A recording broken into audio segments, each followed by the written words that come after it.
Bueno. Buenos días. Acta de finalización de examen final, asignatura Trabajo Especial de Licenciatura, en el día de la fecha, 21 de agosto de 2020, y siendo las 9:30 horas, se reúne la mesa evaluadora conformada por los tres: doctora Daniela Iriarte, doctor Julián Marcasó y doctor Sebastián Taunana, en encuentro virtual organizado por la Facultad de Ciencias Exactas, con el objeto de evaluar el examen final de la asignatura Trabajo Especial de Licenciatura, correspondiente a esa examinadora de se encuentra inscrito el alumno Ignacio Agustín Papucio Fernández, DNI 39-391-365. Guaraní, a la oficina de alumnos con copia de Secretaría Académica dentro de los próximos 5 días hábiles. Habiendo leído el acta que firmo en representación de Secretaría Académica de la Facultad, damos comienzo al examen. Bueno, podés comenzar, Ignacio. Buenísimo, ya empiezo a presentar.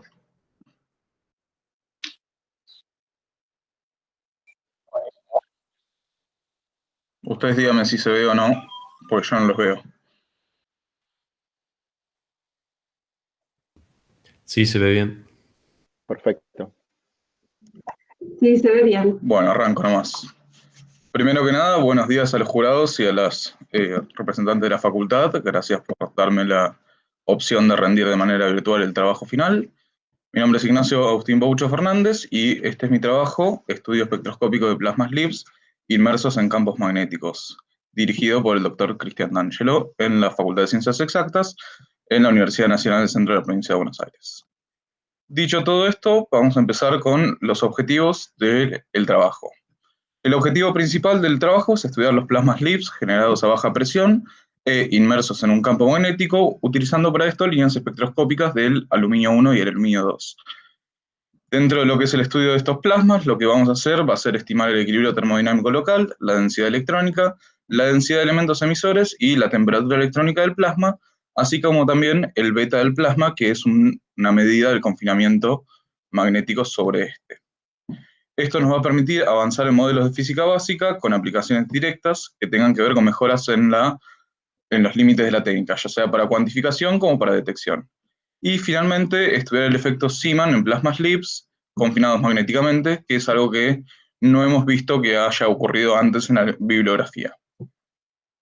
Esta charla se va a estructurar en 5 partes, como son los 5 capítulos de la tesis. Primero que nada vamos a tener una introducción teórica, donde vamos a aclarar ciertos conceptos básicos. Por otro lado, vamos a pasar al diseño experimental, donde vamos a hablar de qué es lo que nosotros tuvimos que construir para llevar a cabo todos estos experimentos. La tercera parte, que es quizá la más pesada, es la caracterización del plasma, donde vamos a hablar un poquito de qué es lo que está realmente ocurriendo y vamos a mostrar todos nuestros resultados experimentales. La cuarta parte son las aplicaciones, para qué sirve todo lo que estuvimos haciendo, y finalmente las conclusiones del trabajo. Bueno, arrancamos con la introducción. En la introducción vamos a dar un paneo general de lo que es la espectroscopía, lo que es la espectroscopía LIBS y el confinamiento magnético de plasmas. Bueno, primero que nada tenemos que hablar un poquito de lo que es la espectroscopía. La espectroscopía sería la rama de la física que está encargada de estudiar las interacciones radiación-materia en base a los espectros de emisión o de absorción que tienen los elementos. Cuando nosotros excitamos un elemento, los electrones saltan a niveles de energía superiores, y cuando todo el sistema relaja, la caída del electrón del nivel de energía superior al nivel de energía inferior va a generar luz. Esta luz va a ser un múltiplo entero de la constante de Planck h barra. Dependiendo de la altura del salto, es decir, de la diferencia entre los niveles de energía, vamos a tener distintas frecuencias de luz, y esto nos va a permitir reconstruir una huella dactilar, por así decirlo, de cada elemento. Nosotros podemos tener espectros. Los espectros son gráficos de intensidad en función de longitud de onda, y podemos tener 3 tipos de ellos. Podemos tener un espectro continuo, en los cuales todas las longitudes de onda están emitiendo más o menos con la misma intensidad. Podemos tener líneas de emisión, donde solo ciertas transiciones van a emitir, y podemos tener líneas de absorción, que son la luz que absorbe el material en ciertas frecuencias. Hablo de frecuencia y longitud de onda más o menos indistintamente. Como vemos acá abajo, tenemos un espectro aleatorio. El espectro es un gráfico de intensidad versus longitud de onda. Acá está en nanómetros, pero generalmente vamos a usar Armstrong, que es una unidad un poco más cómoda para los espectroscopistas. Dentro de la espectroscopía podemos utilizar muchos elementos como fuente de luz espectroscópica. Y es entonces cuando podemos pasar a lo que es LIBS. LIBS es una técnica, es un acrónimo en realidad, LIBS, Laser Induced Breakdown Spectroscopy, que significa espectroscopía de láser y de disociación o espectroscopía inducida por plasma. Hay muchos términos como para definir lo que es LIBS. Básicamente, un esquema LIBS utiliza un microplasma como fuente de luz espectroscópica. Este microplasma se crea con un láser de alta potencia, que generalmente trabaja de manera pulsada, golpea la muestra genera el microplasma, y la luz que emite el microplasma la vamos a tomar en un espectrógrafo, y luego la vamos a adquirir y procesar por otro lado. Eso sería un esquema LIBS simplificado, y bueno, vamos a ver cómo es el esquema LIBS que usamos nosotros. Los procesos, hay más o menos 4 etapas en lo que es la técnica LIBS. Primero que nada tenemos una etapa de absorción, donde el pulso láser es enfocado en la muestra, y la muestra absorbe la energía de este pulso. Luego vamos a pasar a una fase de atomización, donde se va a crear un cráter, y bueno, van a empezar a ocurrir un montón de procesos altamente no lineales, en los cuales la muestra se va a sublimar, vaporizar, fragmentar, atomizar, y bueno, es una parte que es muy compleja y es difícil de describir.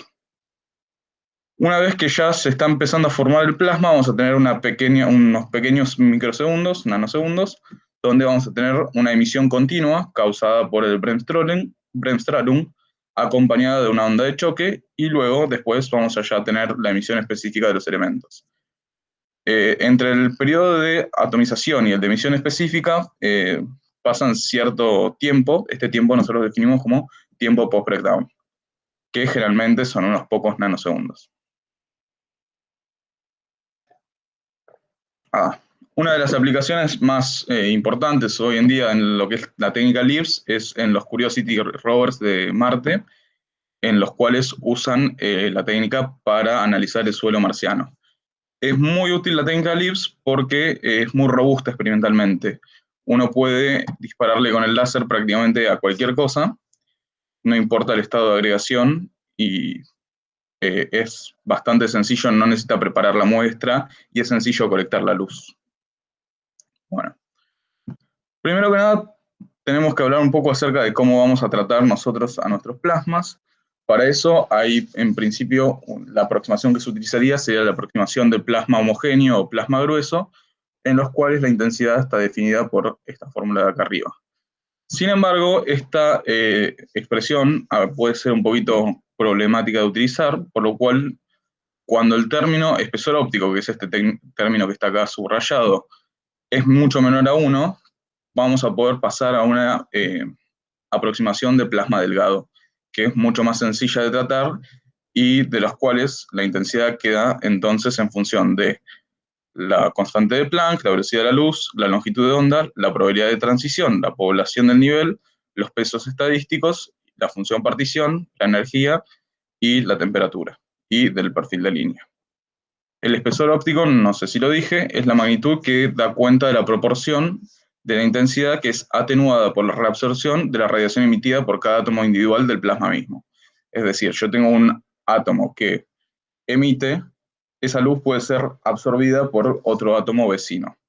Cuanto menor es esto, mayor es la intensidad de luz que nosotros vamos a detectar. Si nosotros tenemos un espesor óptico bastante grande, o sea, estamos hablando de plasmas gruesos, la intensidad final es bastante atenuada por la reabsorción. Cuanto menos espesor óptico, más transparente es el plasma. Bueno, también vamos a tener que hablar de ensanchamientos, pues van a ser un factor clave a la hora de hacer ciertos cálculos. Dentro del plasma tenemos 3 ensanchamientos principales, que técnicamente son 4, porque también tenemos el ensanchamiento natural, que se produce por el principio de incerteza de Heisenberg. Sin embargo, es tan pero tan mínimo que ni siquiera vale la pena discutirlo. Dentro de los otros 3 ensanchamientos que tenemos que tienen más peso, tenemos el ensanchamiento Doppler, que debido a que nosotros estamos en un laboratorio, en un sistema de referencia inercial para nosotros, y todas las partículas se mueven a costa nuestra, vamos a tener pequeños corrimientos causa del efecto Doppler. Esto puede describirse con esta ecuación de acá, que depende, bueno, de la velocidad de las partículas y de la velocidad de la luz y de la longitud de onda inicial. Este tipo de comportamiento va a provocar un perfil gaussiano dentro de lo que es la función perfil de línea. Por otro lado, como estamos trabajando con rendijas de entrada y salida con anchos finitos y estamos trabajando con luz, vamos a tener un ensanchamiento instrumental, causa de que la luz pasa por esas rendijas, y esta función, aunque la debería dar el fabricante, generalmente es del tipo gaussiano. Siempre se puede ajustar por ello. Y bueno, finalmente tenemos el ensanchamiento Stark, que es producido por la colisión de electrones y iones que están constituyendo el plasma, que van a generar pequeños campos eléctricos que perturban los niveles de energía. Es entonces que el ancho de la línea va a ser modificada por estas perturbaciones. El ancho Stark se puede definir de esta manera, donde en primer término tenemos las contribuciones de los electrones y luego las contribuciones de los iones, y lo importante es que este tipo de ensanchamiento va a provocar en la función perfil un comportamiento de distribución del tipo lorentziano. Cuando estamos trabajando con anchos lorentzianos y anchos gaussianos, es natural trabajar con la convolución de estos dos tipos de perfiles. Este es el perfil Voigt. Dentro del perfil Voigt, que es la convolución de una función de un perfil gaussiano y de un perfil lorentziano, tenemos que en el centro de la distribución el ancho va a estar definido por el perfil gaussiano, mientras que cuando vamos a las alas, el ancho lorentziano va a ser el que controla esta parte. Si bien nosotros habíamos dicho que teníamos 3 ensanchamientos distintos, los 2 ensanchamientos más importantes que vamos a tener en cuenta a la hora de analizar los picos Lipps son el ensanchamiento instrumental y el ensanchamiento por efecto Stark. El efecto Doppler, como se pueden ver en las cuentas que están en el anexo de la tesis, realmente no influye mucho en el ancho del perfil, más por las velocidades que están involucradas. Bueno, todo el tratamiento de los anchos nos va a permitir luego calcular la densidad electrónica. Para el cálculo de la temperatura tenemos que primero que nada establecer lo que es un equilibrio termodinámico local. Nosotros consideramos que un equilibrio termodinámico local es cuando existen pequeñas regiones dentro del plasma que están en un estado de equilibrio térmico entre sí y que no difieren mucho una de la otra.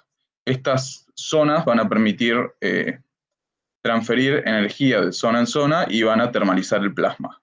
Esto es un poquito menos estricto que decir que el plasma está todo a una misma temperatura, como tendría que suceder cuando usamos una aproximación de plasma grueso.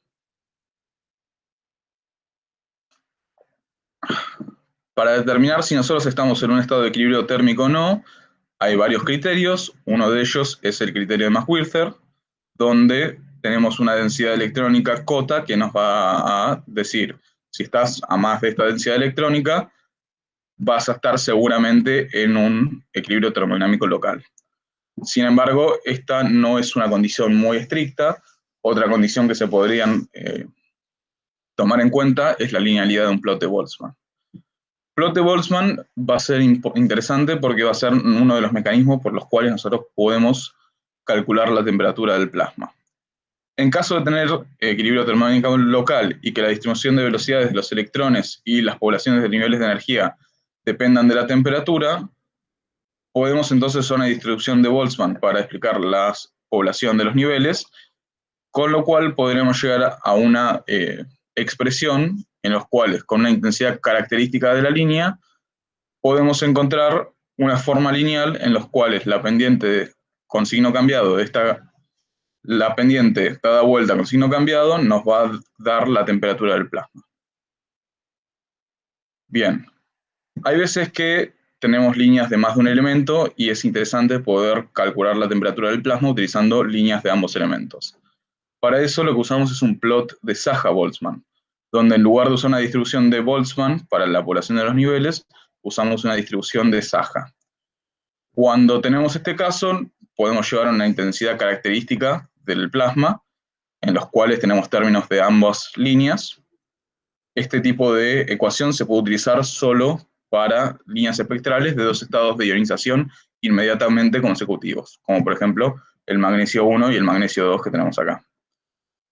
De esta manera podemos calcular la misma recta que linealizamos antes y con la pendiente inversamente cambiada de signo podemos calcular la temperatura.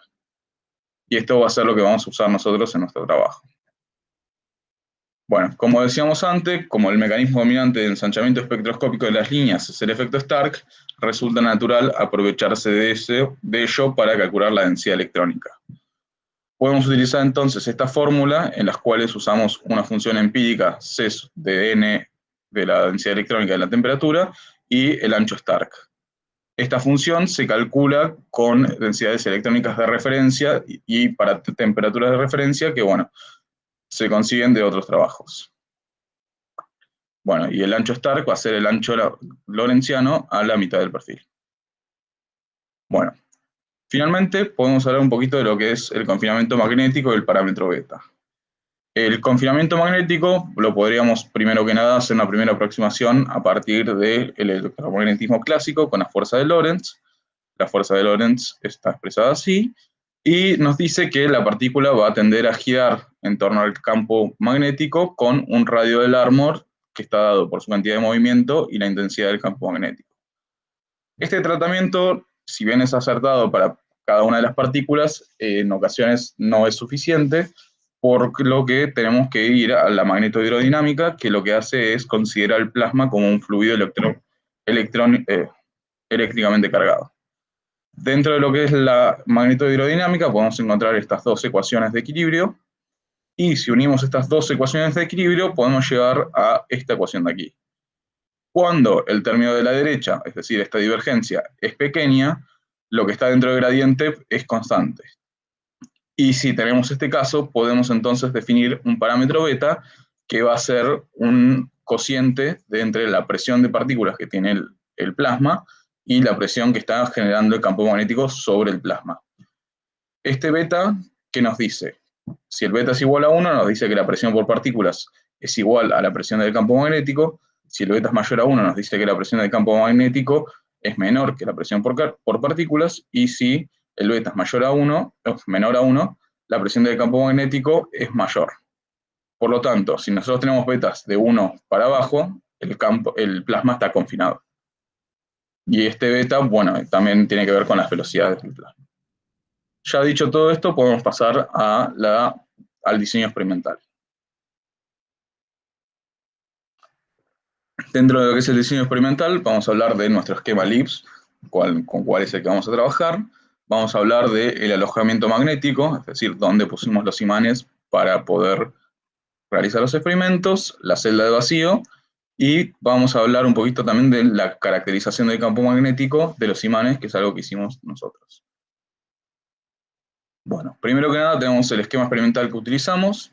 Acá a la izquierda podemos ver todos los detalles de los equipos. Lo importante es que tenemos un láser de un neodimio YAG, del cual sale un pulso láser. Este pulso láser se encuentra con la lente convergente L1, que va a enfocar toda la energía del láser en la muestra. La muestra se encuentra en esta celda de vacío, y dentro de la celda de vacío se encuentra el alojamiento de los imanes. La celda de vacío está conectada a un manómetro analógico, que nos va a decir la presión del plasma de la celda en todo momento, y este está conectado a una bomba de vacío mecánica. Cuando el haz láser incide sobre la muestra, se genera un microplasma, y el microplasma emite luz. Esta luz es dirigida por una rendija y colectada por una lente convergente que está sobre un tornillo micrométrico que permite desplazar a la lente en sentido transversal, y esta lente va a enfocar en la rendija de entrada del monocromador. El monocromador posee una red de difracción de 2000 líneas por milímetro y una resolución de 0.01 nanómetro, y esta red de difracción está controlada por el posicionador, que va a ir moviendo la red para tomar distintas longitudes de onda. La intensidad de la luz va a ser registrada por el fototubo, y el fototubo va a llevar todo a un promediador Boxcar, donde se van a promediar las muestras, se van a procesar y se van a mandar a una computadora para adquirirlas. Ese vendría a ser el circuito básico de trabajo que tenemos en nuestro esquema experimental. Nuestra muestra de estudio va a ser una pastilla de aleación de aluminio. Utilizamos esta muestra porque al estar trabajando con aleaciones, las aleaciones son bastante duras al láser y no son muy... no se generan cráteres muy profundos dentro de ella, por lo cual se puede usar de manera repetitiva sin miedo a que la línea el plasma quede atrapado dentro de un cráter. Como ven, se va generando una cierta canaletita después de miles de disparos. Lo que tenemos acá es la base del soporte de la celda de vacío, donde tenemos un motor que va a hacer girar la muestra para que el láser siempre pegue en distintos puntos. Para este trabajo vamos a utilizar 4 líneas de aluminio 1 y 3 líneas de aluminio 2. Estos son sus parámetros espectroscópicos. Y bueno. Por otro lado, lo que hicimos nosotros fue diseñar y mandar a hacer esta pieza. Esta pieza está maquinada en una sola pieza de grilón, y es el alojamiento de los imanes. Los imanes se ingresan por estas 2 canaletas que permiten apilar hasta al menos 5 imanes. No hicimos la prueba, pero seguramente entran, de manera de contener un control, aunque sea precario, del campo magnético que está afectando al imán.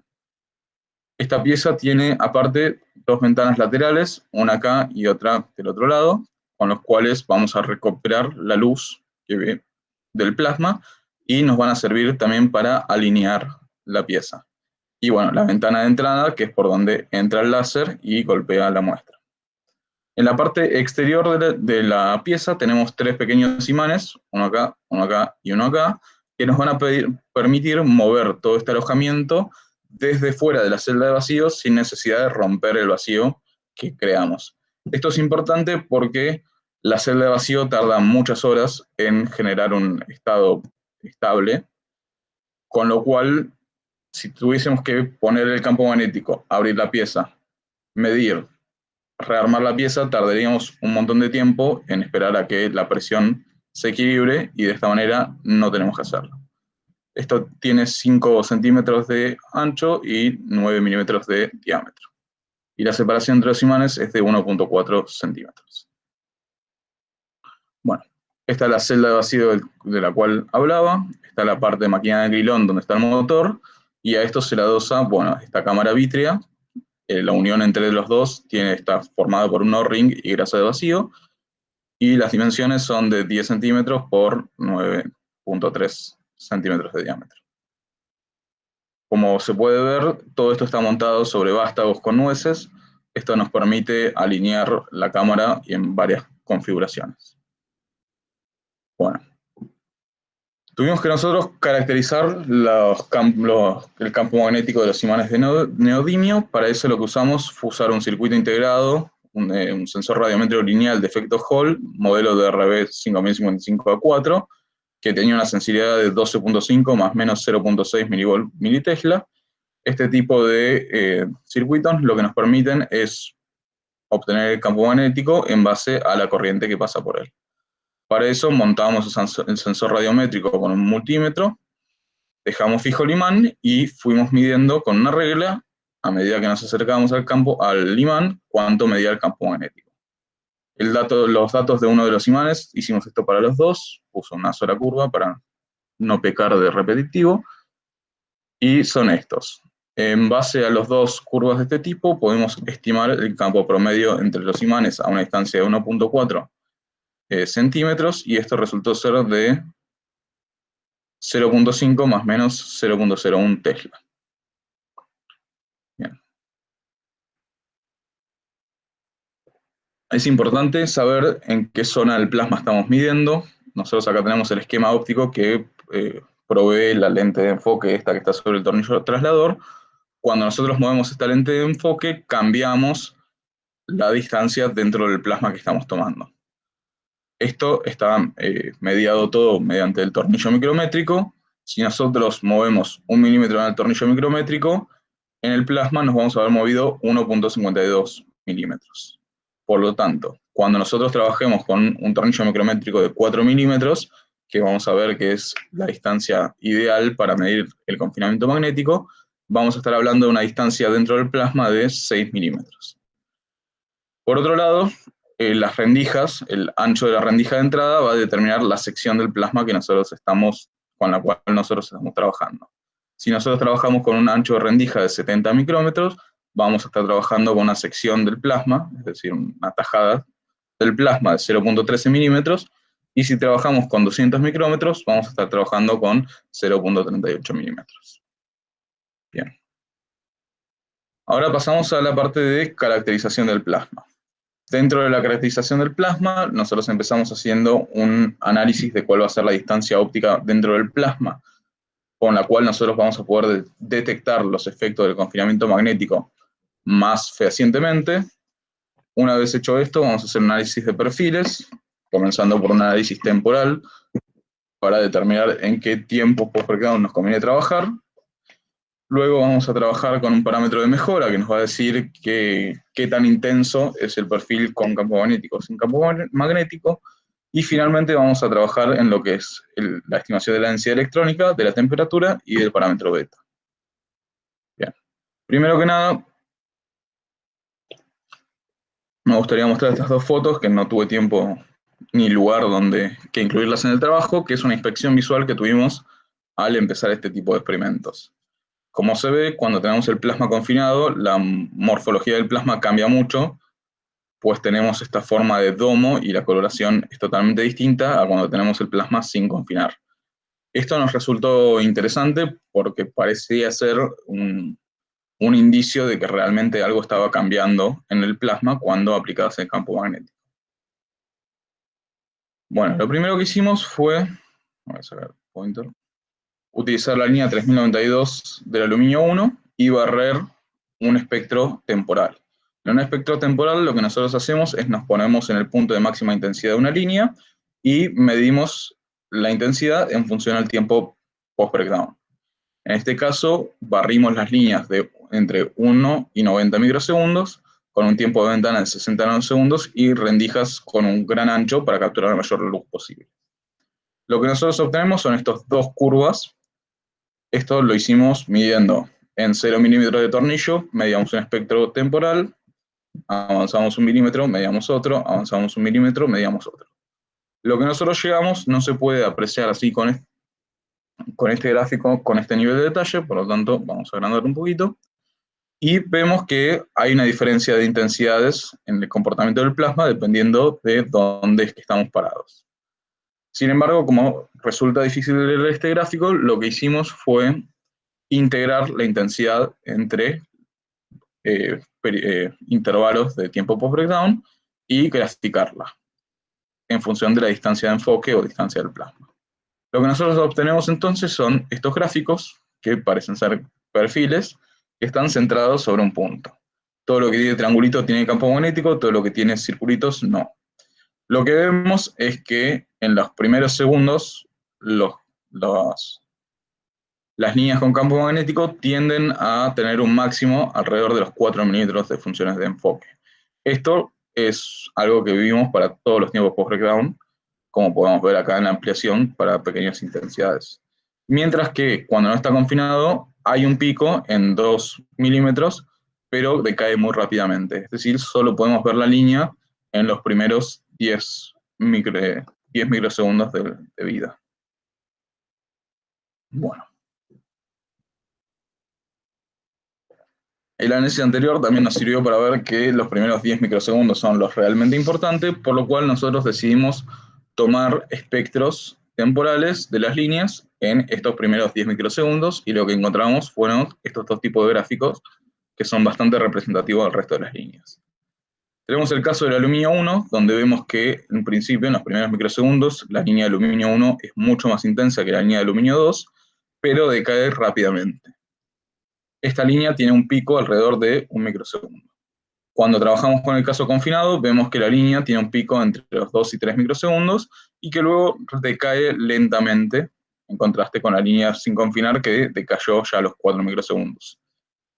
Esto es en el caso del aluminio 1. El aluminio 2 tiene un comportamiento radicalmente diferente porque si bien la línea sin confinar tiene un pequeño pico en 1 microsegundo, a medida que decae muy rápidamente, ya a los 2 microsegundos prácticamente no tenemos línea, mientras que cuando estamos en el caso confinado, alrededor de los 2 microsegundos tenemos un pico muy intenso y luego, bueno, el plasma dura un poco más que en el caso sin confinar. Este tipo de gráficos nos dice dónde es que nosotros tenemos que medir basados en estos gráficos, elegimos medir en 3 tiempos post-breakdown. Uno de ellos fue 1 microsegundo, porque es donde tenemos el pico en la línea sin confinar. El otro es 2 microsegundos, porque es donde tenemos el pico en la línea confinada. Y por otro lado, un tiempo largo, que son 9 microsegundos, para ver si realmente tenemos línea de aluminio 1 confinada y no tenemos línea de aluminio 1 sin confinar. Bueno. Una vez hechos los espectros temporales, pasamos a hacer un análisis espectral y capturar todo el pico, y vemos que en la línea de aluminio 1, en 1 microsegundo, tenemos efectivamente una mayor intensidad en la línea sin confinar que la línea confinada con imán, mientras que en el caso de aluminio 2 tenemos una mucho mayor intensidad en la línea confinada que sin confinar. Cuando pasamos a 2 microsegundos, vemos que en el caso del aluminio 1, las dos líneas están tendiendo a equipararse, todavía no, pero en algún momento va a suceder, mientras que la línea de aluminio 2, la línea confinada, sigue siendo mucho más intensa que la línea sin confinar. Cuando pasamos ya a los 9 microsegundos, que es un tiempo post-breakdown bastante largo, vemos que tenemos aún línea de aluminio 1, como nos predecía el temporal, y no tenemos ningún tipo de líneas de aluminio 2. ¿Por qué está sucediendo esto? Acá dejo esta imagen así que es media estática que muestra un poco cómo cambian las poblaciones. Lo que nosotros creemos es que el campo magnético lo que está haciendo es promoviendo la ionización, con lo cual en principio en el plasma confinado tendríamos una mucha mayor cantidad de emisores de aluminio 2. A medida que estos emisores de aluminio 2 se van encontrando con los electrones que están dando vuelta en el plasma, se recombinan y pasan a ser de emisores de aluminio 2 a emisores de aluminio 1. Es por eso que en un principio, en el plasma confinado, tenemos una gran cantidad de intensidad de la línea. A medida que se van recombinando, esta intensidad va decreciendo, pero van creciendo los emisores de aluminio 1. Por lo tanto, a los 9 microsegundos vamos a tener un montón de emisores de aluminio 1 que van a seguir emitiendo, gracias a que se recombinaron los emisores de aluminio 2 con los electrones que andaban dando vuelta en el plasma. Bien. Una vez explicado este mecanismo, pasamos a lo que es el coeficiente de mejora. El coeficiente de mejora nos habla un poco acerca de cómo mejora, para la redundancia, la intensidad de la línea con el campo magnético y sin el campo magnético. Vemos que en el caso de las líneas de aluminio 2 tenemos un coeficiente de mejora muy alto ya desde el inicio y solo crece. Si acá tenemos pocos puntos es porque la línea de aluminio 1 directamente no tenía intensidad, con lo cual el coeficiente de mejora se nos va a infinito. Mientras que en el caso de aluminio 1, que son estas líneas de acá, tenemos un coeficiente de mejora pequeño al principio y luego aumenta radicalmente. Bien.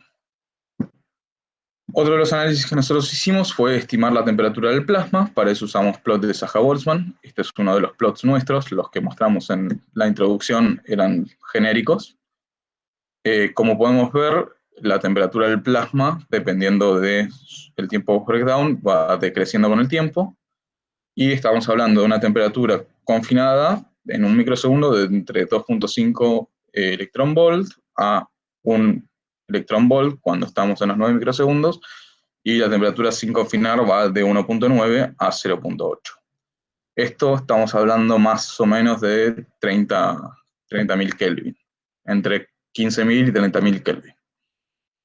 Lo que nosotros vemos es que la temperatura del plasma confinado es mayor a la del plasma sin confinar, y esto puede deberse a que, como la recombinación es un proceso exotérmico, es decir, libera calor, si nosotros tenemos un montón de emisores de aluminio 2 que se recombinaron con electrones, es natural que la temperatura del plasma suba, pues tenemos más recombinación y eso implica más temperatura. Sin embargo, a tiempos largos la temperatura va a tender a un punto de equilibrio y luego se va a disipar el plasma. Por otro lado, también lo que hicimos fue estimar la densidad electrónica utilizando los anchos lorentzianos de los perfiles. Para esto, a cada uno de los perfiles lo ajustamos con un perfil de ajuste Voigt. Este es un ejemplo. Y también, bueno, calculamos cómo es la tendencia del qué es lo que pasa con la densidad electrónica con el tiempo post-breakdown. Lo que vemos es que en un principio la densidad electrónica para el plasma confinado es menor que el plasma sin confinar y luego tienden a un valor de saturación. ¿Esto por qué podría llegar a estar pasando? Bueno, mi teoría es que, dado que el campo magnético afecta más fuertemente a los electrones que a los iones, los va a obligar a recorrer órbitas de Larmor mucho más amplias que los iones, con lo cual van a estar más distribuidos en el plasma. Si bien tenemos una mayor cantidad de electrones, como están más distribuidos a lo largo del plasma, la densidad electrónica es menor. Vemos que la densidad electrónica baja drásticamente para el caso confinado en los primeros microsegundos del plasma. Esto es porque estos electrones que están sueltos se están recombinando con los emisores de aluminio 2. Bueno, finalmente pasamos a lo que es el criterio de Max-Wurther, que, bueno, como habíamos dicho, todo esto lo podíamos hacer si cumplíamos el criterio de Max-Wurther de equilibrio termodinámico local, y vemos que para todos los casos, ya sea confinado o sin confinado, estamos dentro del rango del criterio de Max-Wurther, por lo tanto hay equilibrio termodinámico local en el plasma y todo lo que nosotros hicimos es válido. También calculamos el parámetro beta para ver si el campo magnético realmente estaba afectando al plasma, y lo que obtuvimos es que sí, en un microsegundo tenemos un beta de 0.39, en 2 microsegundos de 0.17 y en 9 microsegundos de 0.05. Es lógico que cuanto más frío está el plasma, más fuerte va a ser el confinamiento magnético, pues no tenemos tanta presión de partículas. Recordamos que un beta igual a 1 implica que la expansión del plasma es totalmente detenida por el campo magnético, un beta mayor a 1 implica un confinamiento poco efectivo, y un beta menor a 1 implica un confinamiento efectivo. Bien. Ahora vamos a la parte de aplicaciones. Las aplicaciones, vamos a ver en qué podemos usar todos los resultados que obtuvimos. Esto es corto. Primero que nada vamos a hablar de lo que es el efecto Zeeman. El efecto Zeeman es una perturbación que implica un desdoblamiento de las líneas por el campo magnético. Cuando nosotros tenemos campo magnético aplicado a una línea espectroscópica, tendría que haber un desdoblamiento de los niveles de energía que va a estar dado por esta, o sea, la diferencia de energía entre las dos líneas va a estar dada por esta formulita de acá. Lo que nosotros hicimos fue capturar un espectro lo más lentamente que pudimos. Pusimos el plasma a 10 Hz y capturamos un punto por cada disparo del plasma. Este gráfico está hecho con más o menos 1800 puntos, y lo que podemos ver más allá de la diferencia de intensidades, estamos en la línea 3944 en 2 microsegundos, podemos ver que el perfil confinado posee cierta asimetría. Esta asimetría, cuando nosotros la trabajamos con el origin y hacemos una deconvolución, vemos que está causado por dos picos que están contribuyendo a un mismo perfil. Si nosotros medimos la diferencia de energía entre estos dos picos, la diferencia de longitud de onda, encontramos que tenemos las separaciones de 0.001 Armstrong aproximadamente. Y si nosotros hacemos los cálculos de efecto Zeeman de cuál debería haber sido la separación teórica entre estas dos líneas, es de 0.003 Armstrong. Estamos prácticamente en ¿cómo es esto? En el orden de magnitud, con lo cual este es un indicio fuerte como para afirmar que hemos detectado efecto Zeeman utilizando la técnica LIBS. La discrepancia entre la longitud de onda teórica y la longitud de onda medida puede ser explicada porque el sensor radiométrico lineal no es realmente lo ideal para medir campos magnéticos, pero es lo que teníamos a mano. Con lo cual es muy posible que hayamos medido mal el campo magnético y esta longitud de onda corresponda a otro campo. Bueno. Por otro lado, también lo que hicimos fue medir una pastilla de acelga que estaba contaminada con dimetoato. El dimetoato es un fertilizante que se utiliza bastante en la industria agropecuaria, y bueno, tenía trazas de dimetoato. Estamos hablando de 80 partes por millón. Lo que hicimos fue medir la intensidad versus el registro y calcular el promedio de la línea con y sin campo magnético para distintos elementos, para azufre y carbono. Lo que notamos es que en todos los casos nosotros podemos medir mejor la línea cuando estamos confinados que cuando no estamos confinados. esta mejora va de entre un 9 a un 20%, y se podría aumentar mucho más si se trabajara haciendo un análisis exhaustivo, como nosotros hicimos con el aluminio, para cada uno de los elementos que queremos detectar. Si bien la pastilla tiene 80 partes por millón de dimetoato, el porcentaje de azufre y de carbono están alrededor del 10-15%, entonces en realidad estamos hablando de 10 partes por millón o menos, lo cual es muy poco. Pero bueno, podemos ver que se puede aplicar el campo magnético para mejorar la detección de elementos. Bueno, finalmente vamos a hablar de las conclusiones que tuvimos de este trabajo y las recomendaciones para trabajos futuros. Bueno, en primer lugar, se implementó experimentalmente el confinamiento magnético sobre los plasmas LIBS en baja presión, usando el tiempo post-breakdown como parámetro de estudio. La mayoría de los trabajos que hay en esto, que si bien son pocos, usan la fluencia del láser. Nosotros innovamos utilizando el tiempo post-breakdown como parámetro de estudio. Pudimos modelar exitosamente el plasma como ópticamente delgado. También pudimos implementar el sensor radiométrico de efecto Hall para medir los campos magnéticos de los imanes de neodimio. Pudimos también diseñar y implementar un alojamiento de imanes capaz de operar sin romper el vacío de manera exitosa. También determinamos la distancia de observación óptima para registrar los efectos del confinamiento magnético. Pudimos analizar el comportamiento temporal del plasma y elegir 3 tiempos post-breakdown donde trabajar. En estos 3 tiempos post-breakdown estimamos la temperatura y su evolución, así como también la densidad electrónica y su evolución. Si bien no lo puse en la presentación, está en el trabajo, notamos cierta disminución de la autoabsorción del plasma en consecuencia del confinamiento. Esto parecería indicar que el confinamiento hace al plasma un poco más transparente y por lo tanto está bajando el espesor óptico. Pudimos comprobar el criterio de Max-Wurster para el plasma delgado. También pudimos calcular un coeficiente de mejora con el cual caracterizar el aumento de intensidad de las líneas confinadas respecto a las sin confinar.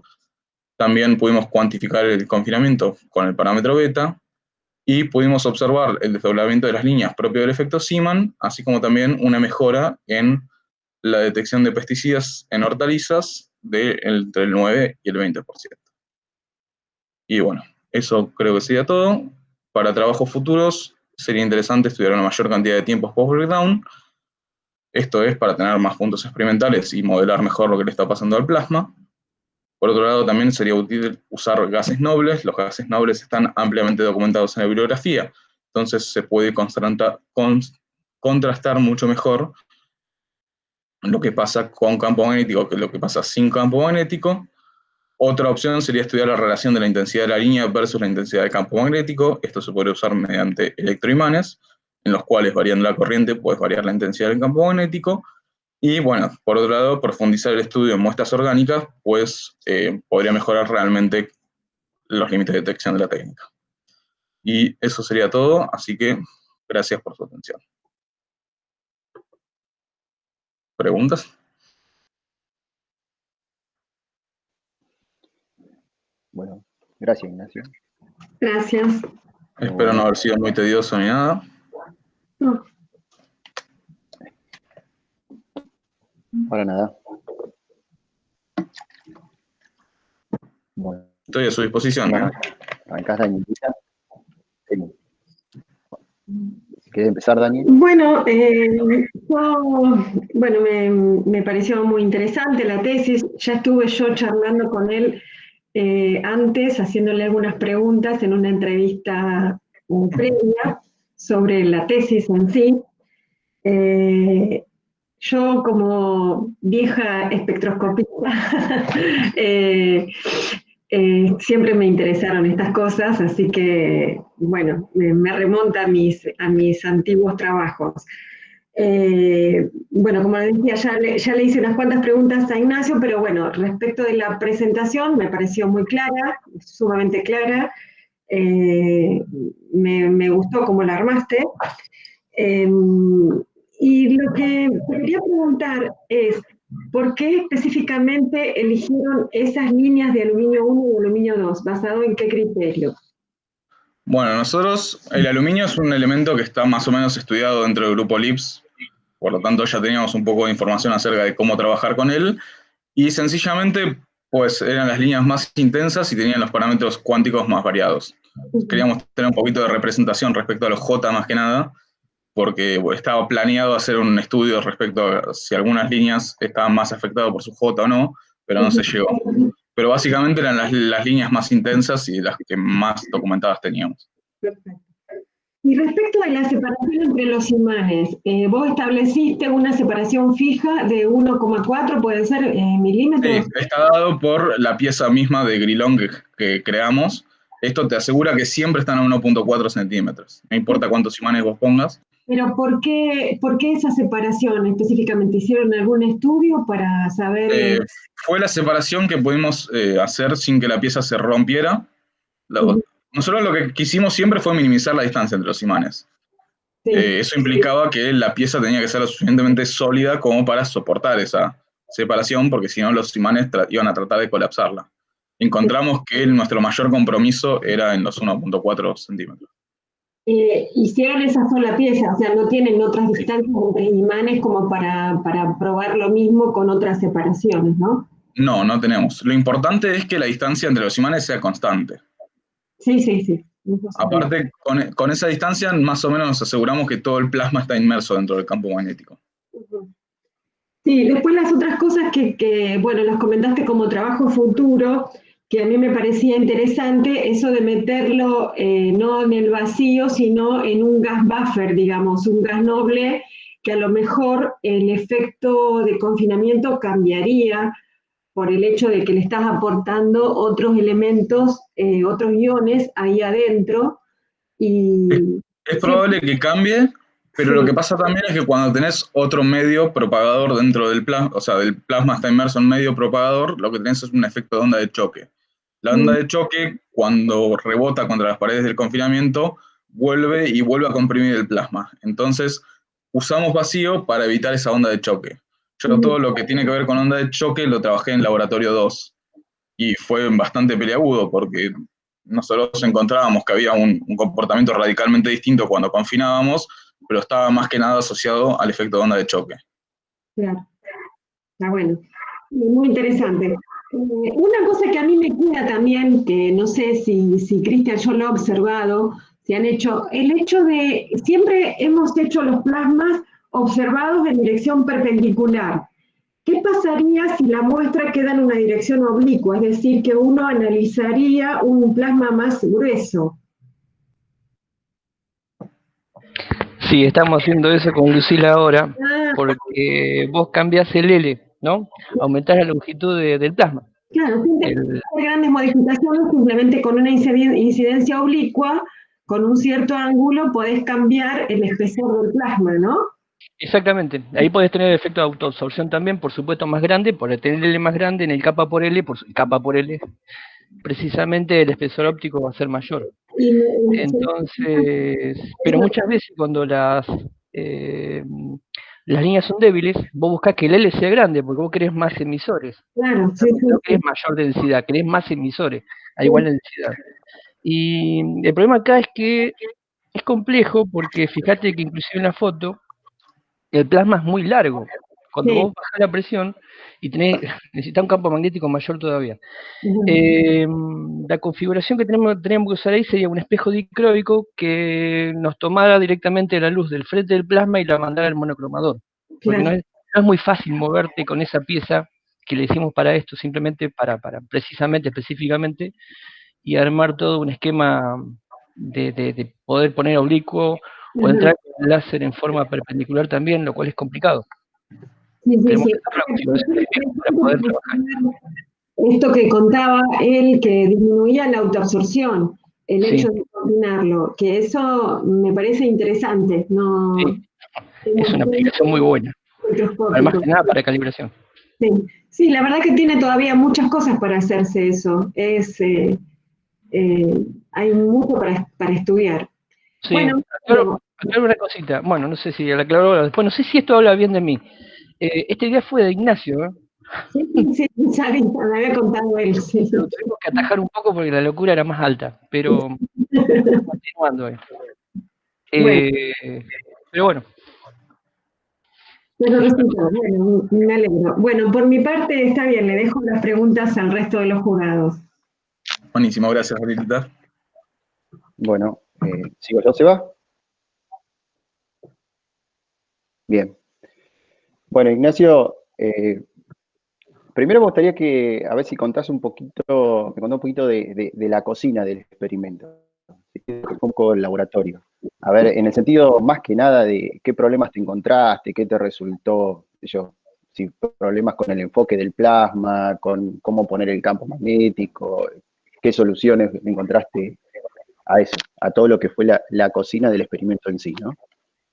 Bueno, la cocina del experimento en sí está plagada de pequeñas cositas, de pequeñas fugas que tuvimos que ir tapando. Primero que nada, bueno, lograr un vacío más o menos estable fue muy complicado. Siempre tenés alguna pérdida y bueno, la celda de vacío, no sé si notaron, pero está llena de poxipol, porque bueno, como decía Bertuccelli, lo mejor para el vacío es el poxipol. Así que lo que hicimos fue poner poxipol donde se pudiera. Por otro lado, bueno, el diseño de la pieza y hasta que finalmente nos maquinaron la pieza tardamos un montón porque, bueno, probamos distintos prototipos, había distintos diseños, que el flaco quería hacer tal cosa, que nosotros no queríamos complicarnos, así que, bueno, ahí perdimos bastante tiempo también. Por otro lado, la caracterización de los imanes fue difícil porque tuvimos que usar más de uno de los integrados, porque teníamos el datasheet de uno, pero en el que no teníamos el datasheet no andaba, así que bueno, tuvimos que ensamblarlos, ensamblar uno, ensamblar el otro, teníamos un solo multímetro, fue también un problema caracterizar el campo magnético. Después, bueno, definir los tiempos. Realmente lo importante en todo este trabajo es definir en qué tiempo se trabajan para observar mejor los efectos. Con lo cual nosotros tuvimos que hacer muchos y cientos de espectros para determinar en qué zona nos teníamos que parar. Y bueno, y después de más o menos cuando ya teníamos qué zona, fue que se nos ocurrió, ¿qué pasa si movemos el tornillo micrométrico y nos paramos en otra parte del plasma? ¿Va a ser mejor la línea? ¿No va a ser mejor la línea? Entonces ahí tuvimos que hacer todo otro, ¿cómo es esto? Otro laburito. Y una vez que tuvimos las líneas, para la parte de cálculo de la temperatura y cálculo de la densidad electrónica, hay un par de líneas que no te sirven porque prácticamente no tenés intensidad, así que tenés que empezar a seleccionar qué líneas realmente están aportando información y qué líneas no. Y ahí tenés todo otro laburito. Por eso los plots de Saja-Boltzmann, generalmente nosotros tuvimos un plot de Saja-Boltzmann con 5 puntos, que es una locura. Generalmente te ponen 3 puntos en los otros trabajos y con eso ya está. Pero bueno, toda la selección de puntos experimentales también fue todo un trabajo. Ya la parte de enfoque y todo eso, no, porque bueno, Cristian trabaja en esto hace años y se conoce la mayoría de las manias. Lo que sí, algo interesante es que a las mañanas el láser no arrancaba y le tenés que dar con un secador de pelo para que los capacitores se sequen. Y bueno, ahí tenés otra maña experimental que tenés que aprender dentro del laboratorio. Genial. Sí, muchas veces la riqueza de todo lo que fue el trabajo de laboratorio no aparece en la escritura ni en la presentación y está bueno conocerlo. Quiero recalcar que la escritura de la tesis me pareció muy buena, muy fácil de leer, fácil de entender para los que no somos expertos en el tema, y me gustó mucho la presentación. Pero bueno, quería saber un poquito de eso, de cómo era la cocina. Bueno, ahora para hacer unas preguntas un poquito más específicas, voy a seguir con la frase de un colega que siempre es fácil hacer una pregunta difícil para los que no somos del tema. Te quería hacer una pregunta. Ahí cuando hablas, por ejemplo, de las distancias de enfoque, vos decís, y lo mostrás en la figura, que hay un pico muy marcado en 6,1 milímetros, ¿sí? Sí. Que en general ahora lo pusiste en 4 milímetros porque usaste lo del tornillo milimetrado. Sí. Y eso lo encontrás para el TPB en el intervalo 1,10. Pero sin embargo, cuando te vas al 11,20, está en 7,7. Cuando te vas al 21,30, vuelve a estar en 6,10. Y si te mirás al otro, pareciese como que está de vuelta corrido a la derecha. ¿Eso, por qué se debe eso? ¿O le hicieron un estudio de eso o solo tomaron la más intensa y nada más? No, la verdad es que para este trabajo tomamos la más intensa porque, bueno, queríamos maximizar los efectos del confinamiento, pero bueno, es realmente interesante ver cómo se va corriendo este pico. Nosotros notamos que está más o menos dentro de los 4 milímetros del tornillo, lo que no implica que si hiciéramos un trabajo más fino y tomáramos intervalos menores, quizá este pico se va desplazando, quizá oscila en torno a eso. La verdad es que no lo sabemos, es un estudio interesante como para trabajarlo. Pero bueno, es un mecanismo que no entendemos realmente. Bien, bien. Otra pregunta, cuando hablas de la temperatura del plasma confinado, vos justamente decís que hay mayor temperatura cuando está confinado, y das una explicación la cual para mí me parece totalmente válida. Decís que no coincide con la bibliografía, con otros trabajos de otros autores, donde dicen que encuentran lo contrario, ¿no? Me gustaría saber si sabés por qué ellos dicen, o sea, cómo justifican que dé lo contrario y qué opinás vos al respecto, ¿no? Si lo sabés, si lo estuviste leyendo. Y mira, por lo que nosotros estuvimos leyendo, no hay ninguno de los otros trabajos que haga exactamente lo mismo que nosotros. Los otros trabajos no trabajan con otros tiempos post-breakdown, generalmente dejan un tiempo post-breakdown fijo y lo que varían es la fluencia del láser, con lo cual ya es otro panorama. Nosotros estamos jugando con parámetros distintos. Por otro lado, la mayoría no trabaja en vacío, y el único trabajo que creo que trabaja en vacío y que también justo trabaja con aluminio, trabaja con pulsos dobles, o sea, disparan un pulso láser e inmediatamente disparan otro pulso para recalentar el plasma y tener más emisión. Por lo tanto, no está muy bien documentado lo que pasa en nuestras circunstancias. Pero bueno, yo si tuviese que señalar a un culpable dentro de todo esto, es que nosotros estamos trabajando en vacío y ellos no. Y por lo tanto, ellos seguramente tienen un efecto de onda de choque que podría llegar a diluir más el plasma cuando vuelve la onda de choque. Pero realmente, como no hacen exactamente lo mismo que nosotros, no te puedo decir bien. Sí. A nosotros Claro, también nos no queda lo la podemos duda, ver. porque fue muy paradójico ver que todos los resultados reportados son lo contrario a lo nuestro. ¿Y a quién le creemos? Sí. ¿A ellos o a nosotros? Bien. Bueno, y la última, hablas un poquito al final, sé que por ahí no era trabajo central tuyo, pero hablas de la aplicación justamente en la cuantificación de pesticidas.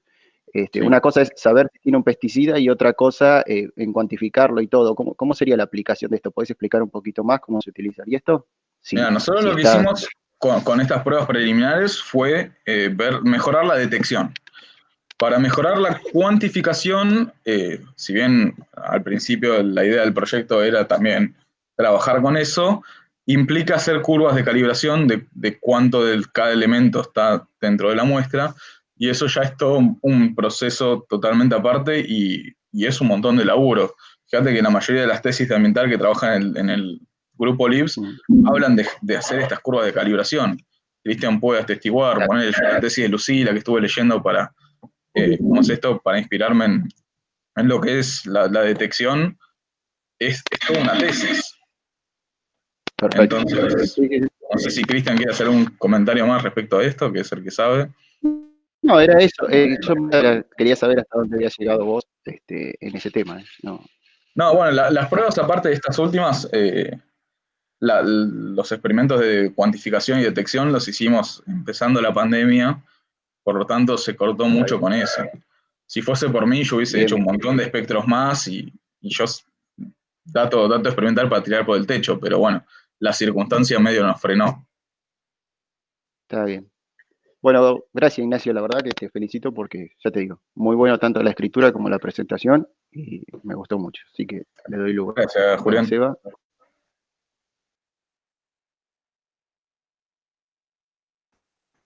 Bien, gracias. Yo te felicito porque me pareció que el trabajo escrito está muy claro, como dice Julián, se entiende muy bien, es llevadero, digamos. Hay mucho trabajo experimental que queda por ahí resumido en un par de gráficos, pero se nota que hay mucho trabajo experimental. Y la presentación que acabas de hacer me parece también algunas cositas que me quedaban un poquito más flojas, la fuiste explicando mejor. Así que te felicito porque me parece que es un trabajo de física, bien física básica, con cierta aplicación. Está muy bien encarado y muy bien presentado, ¿no? Yo no te voy a, más que preguntas son comentarios míos, ¿no? Que, como para charlar un poquito, que me hubiera gustado tener la oportunidad de charlarlo personalmente, pero bueno, tenemos que hacerlo. Dadas las circunstancias. Yo lo que, un poco siguiendo la pregunta de Julián, que la temperatura aumenta con el campo magnético, ¿no? Eso me parece lógico.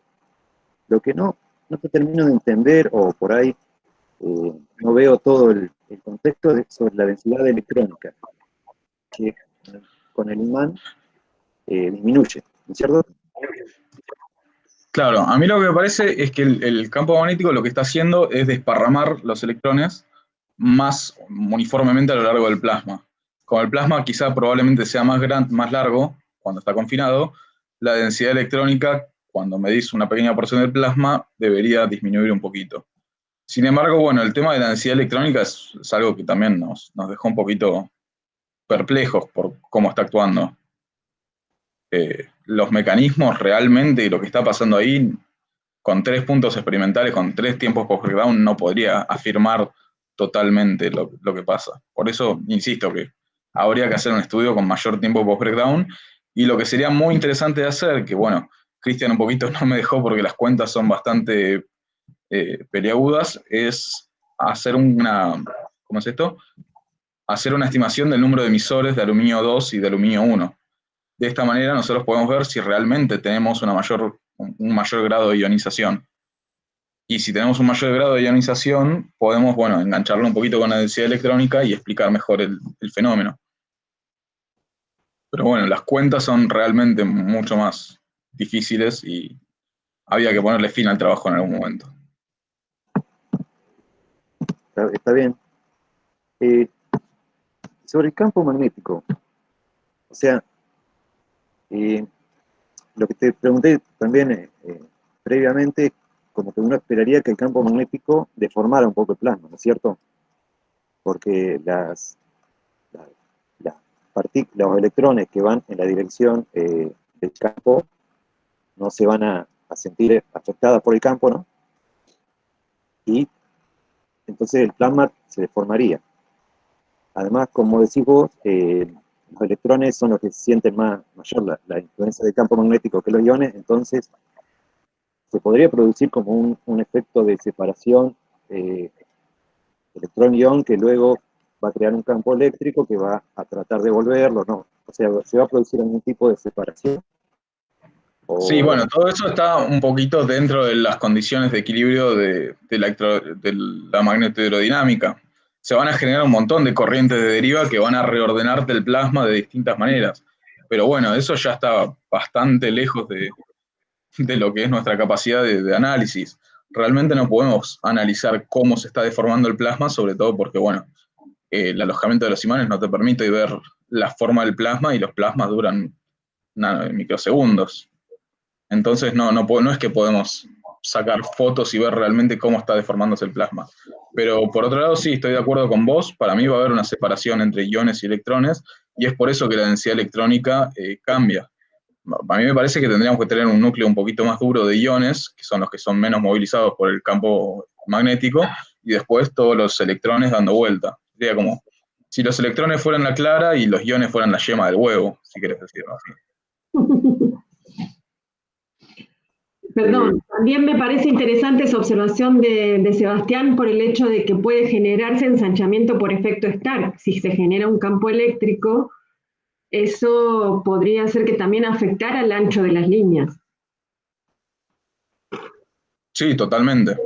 Y bueno, y por eso podemos medir la densidad electrónica con el efecto Stark. Habría que ver la comparación de los anchos. Realmente no cambia tanto el ancho de la línea confinada como sin confinar. No tanto como esperábamos nosotros. Nosotros al principio esperábamos que la línea sea mucho más ancha. pero no es tan notorio el cambio. Está bien. O sea, ya te lo dije, no es un cuestionamiento, te estoy, digamos, conversando porque me parece interesante el tema y tanto lo que decía y lo que dice Daniela, ¿no? No, sí, es súper interesante. O sea, Daniel, pasa que realmente, como vos me preguntabas mucho sobre los efectos de borde, es muy difícil poder medir en el microplasma el efecto de borde del campo magnético. Quizás si se pudiera modelar esto computacionalmente y ver más o menos las trayectorias de las partículas para ver qué forma tomaría el campo magnético, ahí sería interesante hacer el análisis de cómo está afectando el campo magnético al plasma. Pasa que como tenés dos imanes de neodimio, que el campo magnético no es del todo uniforme, tenés un montón de variables que son difíciles de modelar. No es, porque, por ejemplo, en un tokamak, campo magnético es un poquito más fácil, el plasma, el movimiento del plasma es un poquito más fácil de modelar, porque, bueno, tenés la forma toroidal, todo esto. Pero en este caso que tenemos estos dipolitos, es muy difícil, sobre todo por el largo del plasma. Bueno, no sé si me explico un poco. Sí. Acá sería más un efecto tipo botella, ¿no? Un plasma un campo magnético más fuerte en el extremo. Claro. Claro, y el plasma a su vez tiene una forma de cigarro, entonces tampoco es uniforme. Vos tenés una simetría ahí, pero no es, dependiendo del eje. Bien, por mí ya te lo dije, esos eran los comentarios que me surgieron, y te felicito de nuevo, y al director también, y nada más por mí. Bueno, gracias, Seba. Bueno, Bien, muchas gracias, Sebastián. buenísimo. ¿Qué les parece? ¿Cuántos minutitos nos desconectamos para dejar a los jurados? Son 10:35. 5 minutos. 5 minutos, ¿les parece? ¿Nos volvemos a conectar todos? No sé si necesitan más. ¿O necesitan más? ¿Necesitamos hacer un dictamen o es solamente la nota? La nota. Ah, bueno, sí, 5 minutos, 10, yo creo que sí. Díganos ustedes y volvemos a entrar a la reunión. Perfecto. Bueno, listo. ¿En 5 o 10? En 10 minutos. 10 minutos, perfecto. ¿Sí? 10 minutos. 45. Entonces, Dale. sí, 45, claro. Hasta luego. Bueno, nos vemos en 10 minutos. Hasta luego.